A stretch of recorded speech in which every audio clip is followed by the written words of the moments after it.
Cowboy accidentally saw an Apache woman bathing in the lake. By sacred law, he must marry her.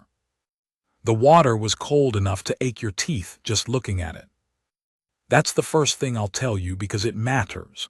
Not the color of it, that pale green-gray the mountain lakes go at first light, and not the silence, though there was plenty of that too. The cold. The way the cold came up off the surface in threads of mist, and the way she stood in it to her waist like it was nothing, like she was carved from the same stone as the canyon behind her. I'd been tracking that dun mare for 2 days. Lost her in a draw east of the Mescalero country when a dry thunderstorm spooked her, and she pulled the picket stake clean out of the caliche.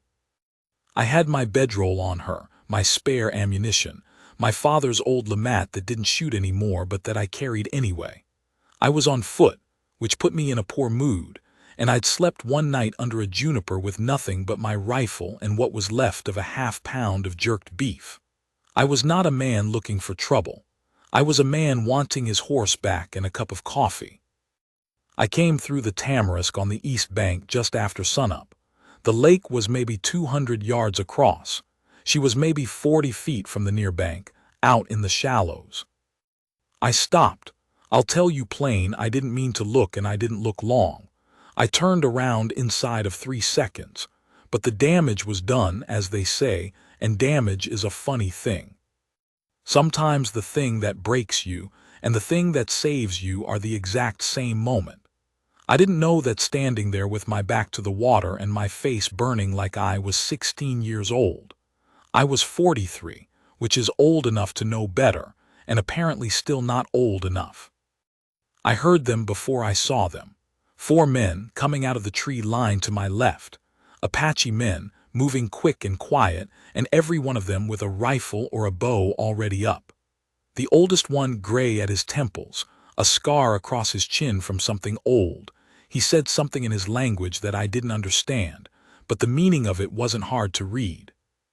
I held my hands out to my sides, rifle in my right hand, barrel down. I didn't let go of it because letting go of a rifle in unfamiliar country is how you die. But I held it loose, away from my body, so it couldn't be mistaken for anything. The woman had moved out of the water. She was behind me now. I could hear the sound of her, and she said something to the older man, short, firm, a single sentence, and he answered her shorter still. Then she came around to stand in front of me. She was maybe 30, hard to say. She had a face that didn't give much away, cheekbones high, jaw set, dark eyes that took their time with a thing before they decided what to make of it. She dressed fast. Her hair was still wet across one shoulder. She looked at me the way you look at a horse you're deciding whether to trust or sell. She said in English that surprised me, "You saw me." "I didn't mean to," I said. "I came through the brush and you were there. I turned away." "You turned away," she said. It wasn't a question, more like she was weighing it. "Yes, ma'am." She looked at me a while longer. Then she said something to the older man, and this time it was longer and he didn't like it much. He answered her sharp. She answered him sharper. The other 3 men watched me while they argued, which I found a fair arrangement. The older man, I found out later his name was Delche, her mother's brother, finally made a sound that wasn't agreement but was the end of the argument. He said something else, one word, and one of the younger men went to get my rifle out of my hand. I let him take it. He slung it over his shoulder, and they walked me around the lake to their camp.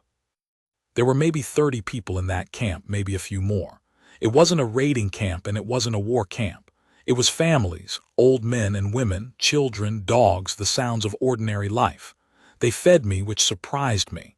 Dried meat and something ground up with seeds in it that I couldn't identify but ate because I was hungry enough. The woman sat across the cook fire from me and watched me eat, not unfriendly, studying. Her name was Na Lin. That's what the old man called her when he spoke to her. I didn't know what it meant. I still don't, actually. I never asked her, and she never told me without being asked. And by the time I thought of asking, it seemed like the kind of question you should have asked at the start and couldn't ask in the middle without it meaning something. After I ate, Delche sat down across from me and told me in Spanish. He spoke it better than I did what was going to happen. I want to say I was calm about it. I wasn't. He told me that among his people, if a man saw a woman unclothed who was not his wife, there were two things that could happen. Either he was brought before the men of her family, and the matter was decided there, or, if the woman was willing, he could be taken as her husband. Delche said this the way a judge reads a sentence, like it was already settled law, and he was just informing me of the verdict. He also told me, and he said this looking at me steady, that Na Lin had spoken for the second option. He said it in a way that made clear he personally had reservations. I looked across the fire at her. She was looking at the ground. Why, I asked, not to her, to him. He shrugged. He said she had been a widow for 2 years. He said the law was the law. He said it without cruelty but also without softness, just fact. The way a man tells you a fence line is where it is. I thought about it. I want to be honest about what I thought. I thought about my horse, which was still out there somewhere. I thought about the fact that I had no people to go back to, which was true. I'd been moving west by myself for 3 years by then, since the trouble in Colfax County, since I'd left everything I had behind me in a ditch outside of Cimarron. I thought about the fact that there were 4 armed men between me and the tree line, and that even if I got my rifle back, I wouldn't make it 50 yards. And then I looked at Na Lin again. She was still looking at the ground, but her hands in her lap, they were still. The hands of a woman who'd made a decision and wasn't second-guessing it. There was something in that I couldn't quite name, a kind of steadiness. I told Delche, yes. He looked at me for a long time, then he nodded once and got up. They married us that same evening, as near as I could tell. There was a fire and words spoken over it. I didn't understand any of it, and at the end Delche tied a length of cord loosely around my right wrist and then around hers. Not tight, more like a reminder. After a time he untied it and handed the cord to her, and she put it in the fold of her blanket. We didn't speak much that first night. She showed me to a shelter at the edge of the camp, a lean-to, really, brush and poles, dry inside, and she went in and I followed, and we slept on opposite sides of it, which suited me fine and apparently suited her fine too. I lay there in the dark listening to the camp go quiet, and I thought, well, Harlan, you've made some strange choices in your life, but this is a new one. My name is Harlan Briggs. I should have said that at the start. I've been told it's not a name that sounds like much. My father was from Tennessee and he ran out of imagination after 2 boys. I was the third. In the morning she was up before light. By the time I got up there was water in a clay vessel outside the lean-to and a small fire and the same ground and seed stuff from the night before, fresh made. I ate it. I said thank you. She nodded and went about her work. That went on for 3 days. She didn't ignore me and she didn't hover. She went about things, and when something involved me she told me, and when it didn't she didn't. When the other women looked at me too long or the children crept close, she didn't chase anyone off, but she also didn't make a show.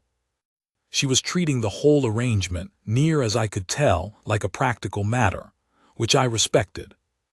The 3rd day she pointed at my boots and said, "Those are worn through on the left." I looked down. She was right. The sole was pulling away from the toe. I'd been aware of it for a week and ignoring it the way a man ignores things he can't fix yet. "I know," I said. She looked at them a moment more, then went to the lean-to and came back with a piece of heavy hide, already cut, and a bone needle and thread. She sat down in front of me and held out her hand. I looked at the boot and then at her. "Take it off," she said. I did. She worked on it for maybe half an hour, not fast but steady, pulling the sole back and stitching it tight, and then pressing it flat and holding it. When she handed it back to me, she didn't say anything. She just handed it back. I put it on. The sole held. I walked 10 steps to test it and it held. "Thank you," I said. She was already doing something else, but I caught the edge of something on her face, A small thing, not quite a smile, but the precursor to one. Like an ember you find in the ash in the morning, still alive, just needing a breath. I thought about that for most of the rest of that day. The dun mare turned up on the 5th day, grazing on the east side of the lake like she'd been there all along. One of the young men brought her in. She was fine, saddle still on her, all my gear intact except for a dent in my coffee tin where she'd rolled on it. I stood there with my hand on her neck, and I thought, this is the moment.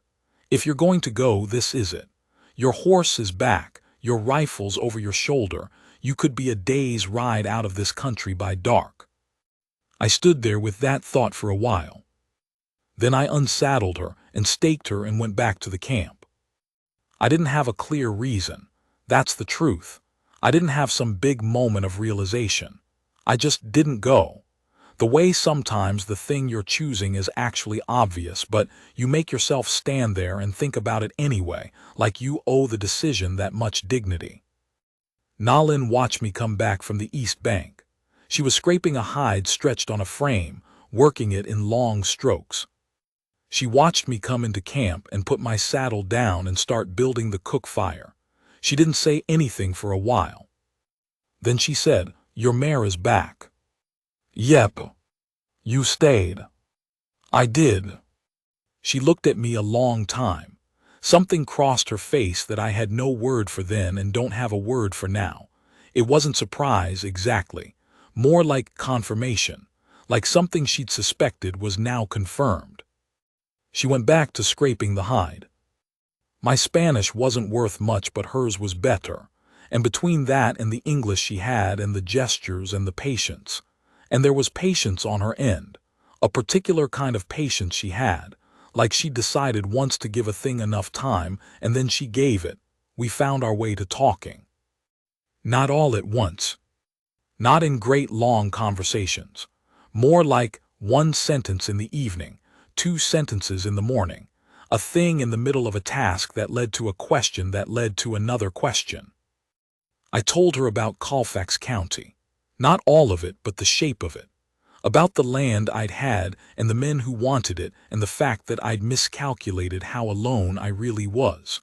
About leaving with one horse and the Lamette that didn't fire and the feeling, driving out, that there wasn't much left of what I'd been building. She listened and she didn't say much. She said, "You stopped building." "For a while," I said. "How long is a while?"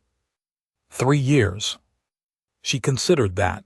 3 years is long enough, she said. I didn't know what she meant. I found out later. She told me about her first husband, not much, just the shape of it. He died in a fight with Chiricahua men, a misunderstanding over horses, the kind of thing that shouldn't kill a man but does. She'd had a daughter who died before her first winter.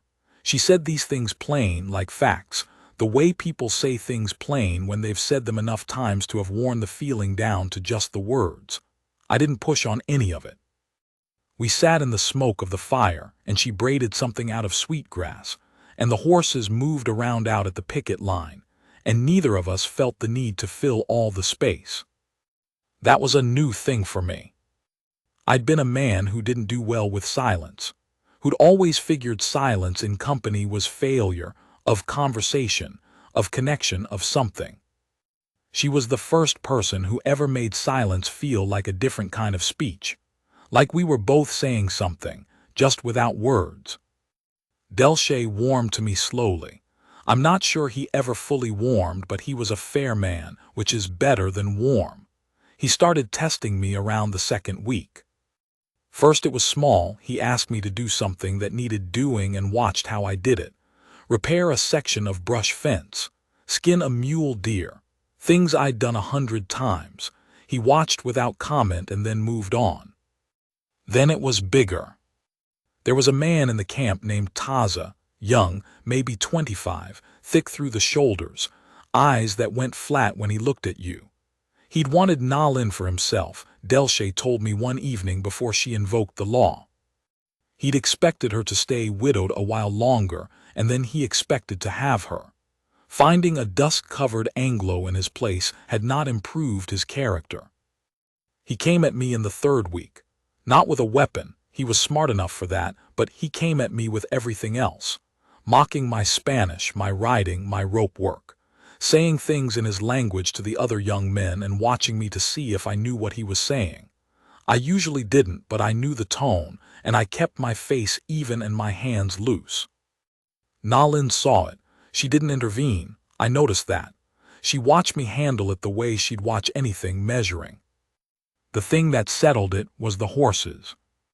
There was a stallion, black, ugly-tempered, broken badly by someone before he came to the camp, that nobody had been able to ride since the man who owned him died.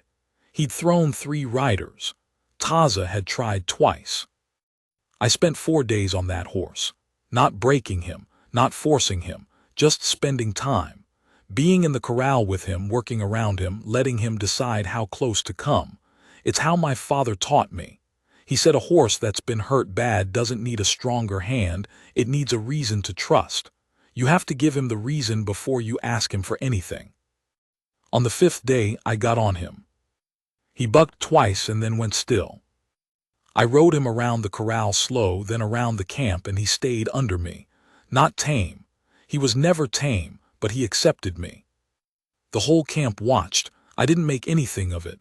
I brought him back, got off, rubbed his neck, walked away. Taza didn't come at me again after that. Not directly. He left off with the mockery and settled into a cold distance that I could live with. That evening Delche came to the fire. He sat down, and we sat in that silence a while, and then he said in Spanish, "He gave you the horse." "He can keep the horse," I said. "He just let me ride him." Delche looked at me. He said, "Where I come from, that is the same thing." I thought about that. He said after a while, "You are not what I expected." "What did you expect?" He looked into the fire, a man who would run. Nalin found me that night out past the horse pickets, checking the stake on the dun mare. It was a habit. I'd done it every night since she'd pulled it and walked off.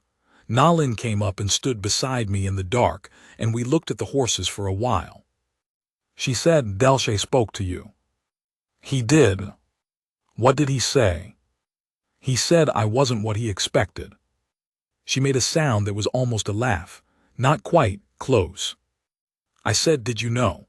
When you invoked the law, did you know I'd stay?" She was quiet a while, long enough that I thought she wasn't going to answer. Then she said, "No, I didn't know," she paused, "but I wanted to find out."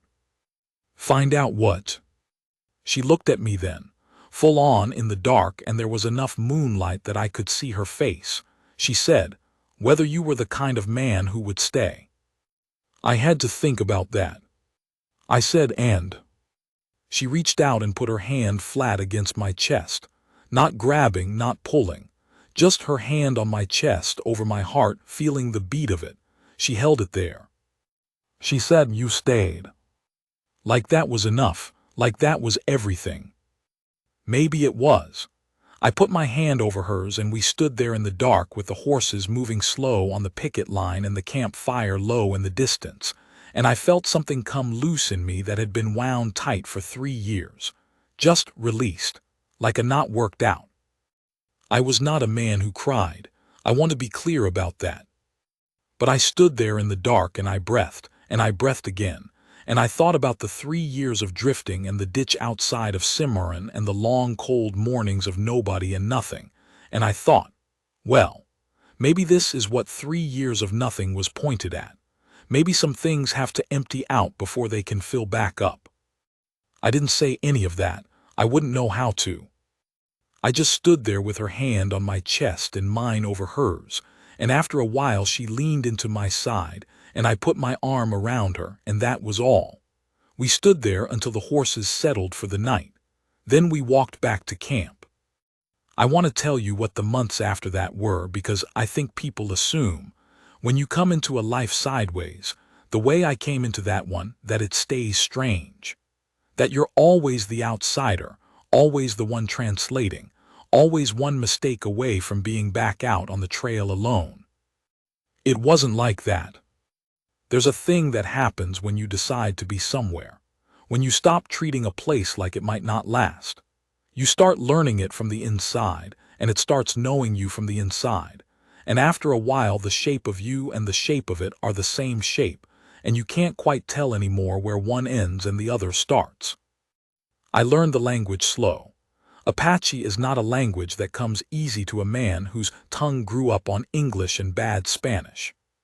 But Nalin was patient, that particular patience she had, the kind that didn't feel like she was waiting for you to improve, just like she already believed you would. And the children were merciless, which was the best teaching. Children will not spare your feelings. They will laugh at your mistakes and then show you how to fix them, and then they'll walk away and expect you to have remembered. I'd had no children, I should say that. My first wife, there's a whole other story there, one I won't tell now. She died of fever in the winter of '68 before we'd had any, and I'd been alone since. 6 years. Some of those years I'd been fine, and some of them I hadn't been, and I'd long since stopped thinking much about what I'd lost, because thinking about it was a door that opened on nothing useful. The children in that camp opened something else in me. I don't have better words for it than that. There was a boy named Kia, 7 years old, maybe 8, who attached himself to me sometime in the second month. No particular reason I could see. I was just around and he had opinions about things and apparently decided I needed to hear them. He would come and sit next to me when I was doing something and talk at me in Apache, and I would understand maybe a third of it. And when I indicated I'd lost the thread, he would repeat it slower with gestures. He found this hilarious. He was Nalin's sister's boy. She told me that one evening, watching him drag me toward the horse corral by the sleeve. She said it like she was telling me the weather, just a fact. But there was something in her eyes when she watched him and me together. I saw it and didn't say anything about it, the way you don't say anything about a fire just starting, because if you say too much it might go out. The trouble, when it came from the direction I least expected. It wasn't Taza. It wasn't any of the men I'd been watching. It was the army. A patrol came into the valley in late October. 6 bluecoats, young lieutenant who couldn't have been more than 22, full of the kind of confidence that comes from never having been wrong yet. They were looking for renegades, he said. There'd been a raid on a settler's place east of the mountains. He'd been told there was an Apache camp in the valley. He saw me first, a man with a 2-month beard and Apache leggings and a cavalry rifle slung on his back. He looked me up and down. "Who are you?" he said. "Harlan Briggs," I said. "I live here." He looked at the camp behind me. He said, "These are your people." "They are," I said. He didn't like that. He had orders, and men with orders who don't like what they find tend to reach for other parts of the order to make it fit. He said he needed to search the camp. He said there were stolen horses. I told him there were no stolen horses. I told him I'd been here 2 months, and the horses in this camp had been here longer than that, and that if he had descriptions of stolen horses, I would walk him to the picket line, and he could look all he wanted. He said he didn't need my permission. "No," I said, "you don't. But before you decide how you want to do this, I'd suggest you understand what you're riding into. There are 40-odd people in this camp, and about a third of them are armed, and every single one of them has been living out here a long time, which means they're patient. You ride in hard, and you're going to end this valley with dead soldiers, and your career ends when the report hits your colonel's desk." He was young, but he wasn't stupid. He sat his horse and thought about it.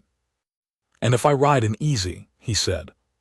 "Then I walk you through the camp, we look at the horses, and you ride out with nothing to report. And you come back in the spring if you want to and look again." He thought about it a while longer. Then he dismounted and handed his reins to one of his men. I walked him through. We looked at every horse. None of them matched anything he had described. He was stiff about it, the way young men are when they've been persuaded out of a fight they thought they wanted, but he was professional. He thanked me at the end, which surprised me, and he rode out. Delche came and stood beside me when they were out of sight. He didn't say anything for a long time. We just watched the dust settle where they'd gone.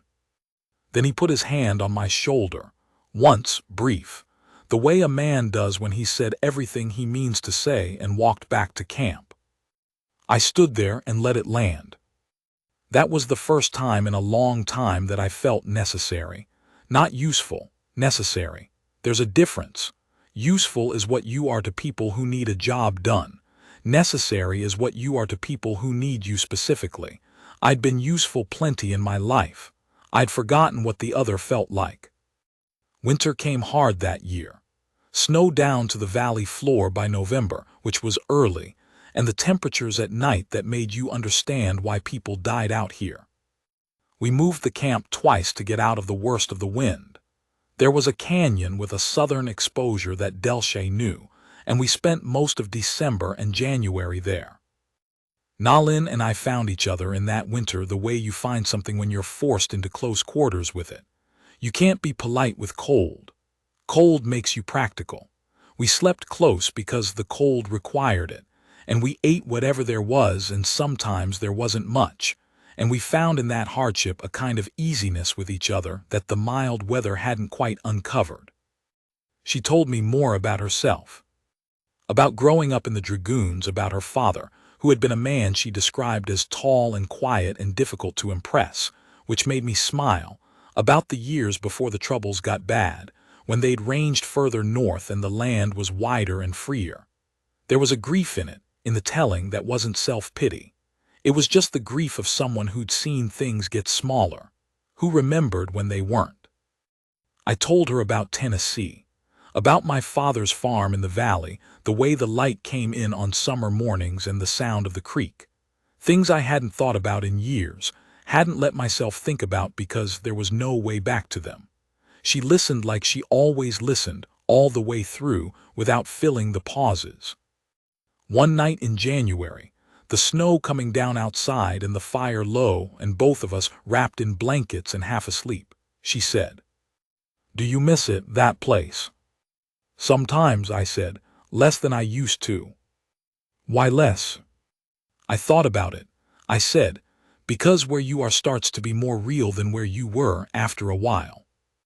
She was quiet a moment, then she said, "Yes." Just that one word. She turned and tucked herself against my side, her head on my shoulder, and I put my arm around her and felt the weight of her there, real and solid and present.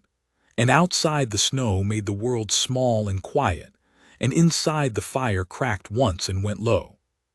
Spring came with the smell of sage and wet earth, and the sound of runoff over rock. We moved back to the lower camp in March. There was a feeling in the camp of things resuming, a looseness in people's shoulders, children's voices at a higher pitch, the horses restless and eager. I felt it too, like the valley was taking a breath. I'd been thinking all winter about something Nalin had said back in the fall. 3 years is long enough. I'd puzzled over that for months, what she meant, whether it was about me specifically or just a general principle. I decided eventually that the answer was both, and that the distinction didn't much matter. I had stopped building. She was right. After Colfax, I'd stopped thinking in terms of anything lasting, anything I meant to keep.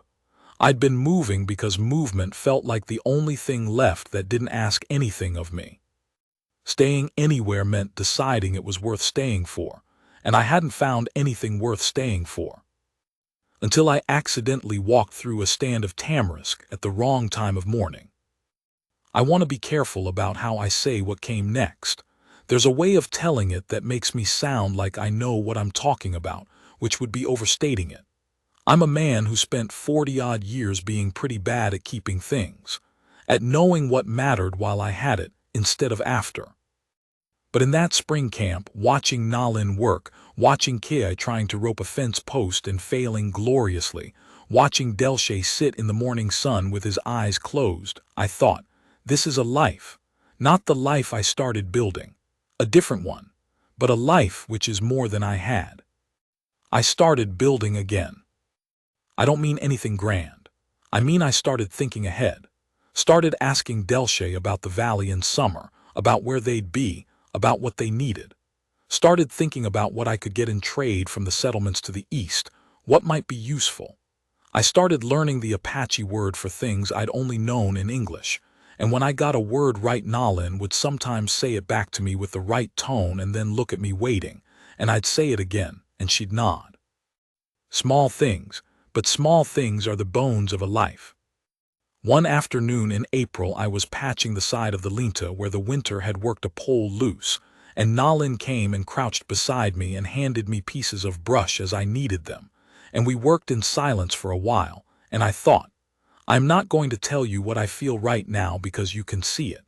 I know you can see it. You've been able to see it since I don't know when, probably before I could see it myself. I said it anyway. I said, I'm glad I didn't leave. She was quiet, then she said, I know. When did you know? She handed me another piece of brush. She thought about it. When you came back from the East Bank, she said, when your horse came back and you came back without her. That was the 5th day, I said. Yes. You decided on the 5th day. She looked at me. She had that look she got sometimes, like she was watching something from a long way off come into focus. She said, I decided before that. When? When you turned away, she said, at the lake. I didn't say anything to that for a while. I kept working on the lean-to. Then I said, a lot of men would have done the same. She shook her head, not dramatic about it, just once. No, she said, they would not. The summer was long and good. We ranged north into higher country, where there was game and cold water, and the grass ran miles in every direction before it hit the pines. I got my Spanish better and my Apache worse, which made Nalin laugh, actually laugh, the full one that she usually kept under wraps, because it should have been the other way. The children claimed it was because I was teaching the horses English, and the horses were confusing my brain. This explanation seemed to satisfy everyone. Delche taught me things about the land that I wouldn't have figured out in 10 years on my own, where the water ran underground, how the weather moved across the peaks, which plants did what. He didn't make a formal thing of it. He'd just be doing something and I'd be nearby and he'd say a thing, and if I listened I learned it, and if I didn't I didn't. I listened. I don't want to make it sound simple. There were hard days. There were days when the distance between what I'd been and where I was felt like too much to bridge. When someone said something I couldn't understand and the camp laughed, and I stood there with my face doing something I couldn't control, feeling exactly like a stranger, which I was. There were days when I missed things I'd thought I'd forgotten. The sound of English around a fire, the smell of a proper saloon, the particular kind of alone you can choose in a town, which is different from the alone of being the odd one out. And there were days, harder than those, when I thought about what I'd given up, what I might have had somewhere else if the dice had gone different, another piece of land, another life that fit the shape I'd been moving toward for years before Colfax. On those days Nalin would leave me alone mostly.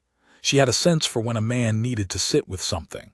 But when the day ended she would come back and she would be there, and the simple fact of her being there was enough to put the other thoughts away. Not because she demanded anything or did anything particular, just because she was solid. She was present.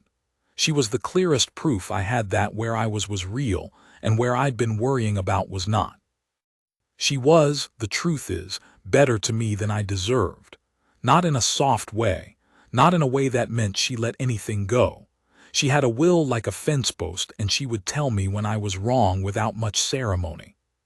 But she meant it, her being there, her choosing to stay in it. She meant it the way you mean a thing when you chose it yourself, when nobody made you. That's the part that got to me. She hadn't had to. The law could have gone different. She could have let Delche and the others handle it some other way. She could have let me walk back through those tamarisks and disappear into the mescalero country, and that would have been that. But she'd looked at me across that cook fire on the first night, with those careful eyes that took their time, and she'd seen something worth finding out about. I've spent a lot of years wondering what she saw. I'm telling you this from a long way on, 22 years. I'm 65 years old and I have gray in my beard and my knees ache on cold mornings, which is most mornings now. And the dun mare has been dead for 15 years, but her get is still running in the valley. Kea is a grown man. He has children of his own, 3 of them, 2 girls and a boy who is the image of him. He calls me uncle. He said it the first time about a year after I came to the camp, this 7-year-old with his serious face, and by the time I understood what he'd said he was already gone. Delche died 8 years ago. He was a long-lived man, tough as rawhide, and he died in the canyon in the winter, sitting up, which is how he would have wanted it if he'd been asked. I sat with him at the end. He said something in Apache that I understood completely, and I told him I would, and I have. Nalin is asleep right now, a few feet from where I'm sitting. I woke up early the way I do, the knees, and I came out here to watch the light come up. The mountains are still dark against the east. The sky is that color between black and gray that has no name in English, though I know the Apache word for it now. When the light comes up a little more, I'll go back inside and she'll be awake, because she always is when I come back. She's a light sleeper. I'll come in and sit down on my side of the bed and she'll be lying there with her eyes open looking at the roof of the place, and she'll turn and look at me, and I'll look at her, and nothing will need to be said. That's the thing I never thought I'd have, the kind of quiet that doesn't need filling, the kind of person who can look at you first thing in the morning before you're arranged, before you've figured out how to present yourself, and what's on her face is just recognition. Just, there you are. I didn't know a man could have that. I know that's a sad thing to admit. I'm 65 years old, and I didn't know a man could have that until I was 43, and I stumbled through a stand of tamarisk at the wrong time of morning. The sky is going pale at the edge of the mountains now. The horses are moving out on the picket line, not in a hurry, just that slow mill they do when they first wake up. It's going to be a cold day. I can feel it in the air, that particular cold that comes with clear sky, and there will be things to do and they will get done. I'll go back in now. She'll be looking at the roof. And when I come in and she turns her head and looks at me, the way she does, just steady, just, there you are, I will sit down beside her and put my hand over hers, and that will be that. 22 years. Still the best wrong turn I ever made.